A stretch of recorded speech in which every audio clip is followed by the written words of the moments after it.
Yanık bir Urfa türküsü, bilmediğim bir dilde. Yanık bir Urfa türküsü, bilmediğim bir dilde. Gezme ceylan bu dağlarda, seni ağlarlar diye. Gezme ceylan bu dağlarda, seni ağlarlar diye. Sırrına erdim türkünün, bedeli ölümlerim. Sırrına erdim türkünün, bedeli ölümlerim. Tek sebebim kaderimmiş, kahini faillerim. Tek sebebim uğrummuş, uğrummuş, kahini faillerim.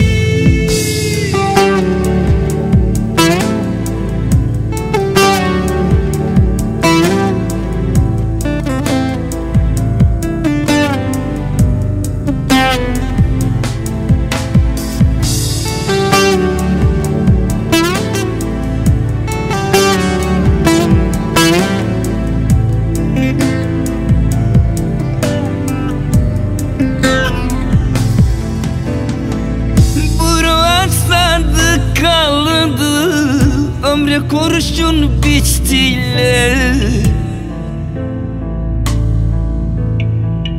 buruma sadık kalındı. Ömre kurşun biçtiler. Uğrum 12'sinde, bir de bizden dediler.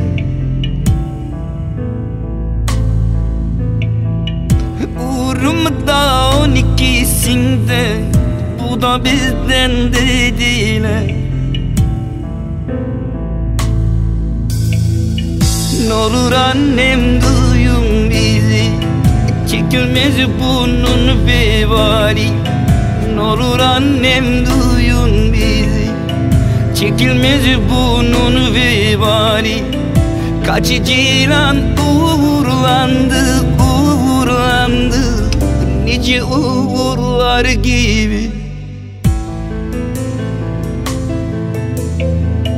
Kaç ceylan uğurlandı, uğurlandı, nice uğurlar gibi.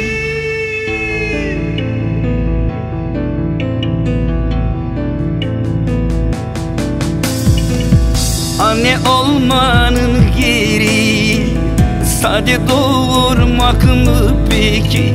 O anneliğin yüceliği sadece doğurmak değil ki.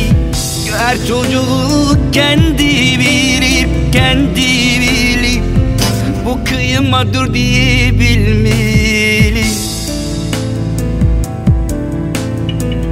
Her çocuğu kendi bilip, kendi bilip bu kıymadır diye bilmeli.